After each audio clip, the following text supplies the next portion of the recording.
संत समागम हरि कथा तुलसी दुर्लभ होए। सूत तारा लक्ष्मी पापी गर्भी हुए। कहने का भाव ये है कि आज के कलयुग में अच्छी पत्नी का होना, अच्छी संतान का होना, घर में धन दौलत का होना, ये पापी से पापी इंसान के घर भी मिल सकता है। किंतु संतों का संग बहुत ही विरले आत्माओं को मिलता है। अब विषय यह आता है कि संत कहते किसको है, संत की पहचान क्या है। जिसने भगवा चोला पहन लिया क्या वह संत, या जिसके चेहरे पे नूर है क्या वो संत, या जो टीवी में आता है वो संत, या जिसके पीछे बहुत सी भीड़ है वो संत।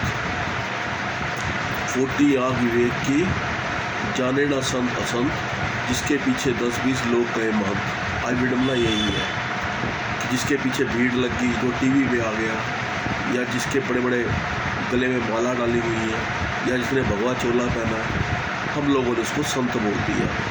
वास्तव में संत की ये पहचान नहीं है। संत की वास्तविक पहचान है कि जब हम उसके द्वारा दीक्षा अर्थात नाम अर्थात ज्ञान जब लेते हैं तो वो हमें ईश्वर के दर्शन करवाता है।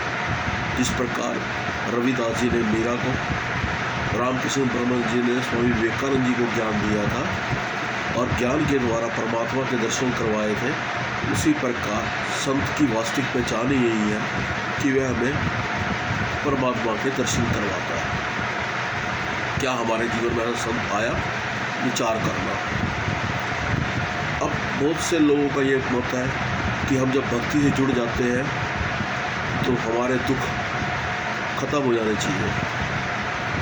सबसे पहली बात तो हमें इस विषय को ये जानना होगा कि भक्ति है क्या। राम नाम सब कोई ले, डाकू लुटेरे चोर, जिस नाम से हरि मिले वो नाम कोई और। क्या हम वास्तविक भक्ति कर रहे हैं? नहीं, हम सिर्फ भारी भक्ति कर रहे हैं। और दुख, इंसान का सबसे बड़ा दुख हमारे शास्त्रों में गुरु ग्रंथ साहब की वाणी लिखी हुई है, देहदारी को दंड है बच सके ना कोई, ज्ञानी भोगे ज्ञान से अज्ञानी भोगे रोए। इक्को दुख राम राही काटो मेरा, अग्नि दे अरु गर्भ बसेरा। कहने का भाव है कि जब इंसान धरती पे आता है तो उसके जीवन में सुख भी आते हैं और दुख भी आते हैं, मगर इंसान जब भक्ति से जुड़ जाता है तो वो अपने दुखों को काट लेता है। और जो अज्ञानी होता है वो हमेशा अपने दुखों को लेकर विलाप करता रहता है, मगर इंसान ने कभी ये नहीं जाना कि वास्तविक दुख है क्या। वास्तविक सबसे बड़ा दुख जो है वो एक ही दुख है कि हमें बार बार माँ के गर्भ में जन्म लेना पड़ता है और बार बार शव के रूप में जलना पड़ता है। इससे बड़ा इस संसार में कोई दुख नहीं है। तो क्या दुखों को दूर करने के लिए हम सब लोग भक्ति कर रहे हैं?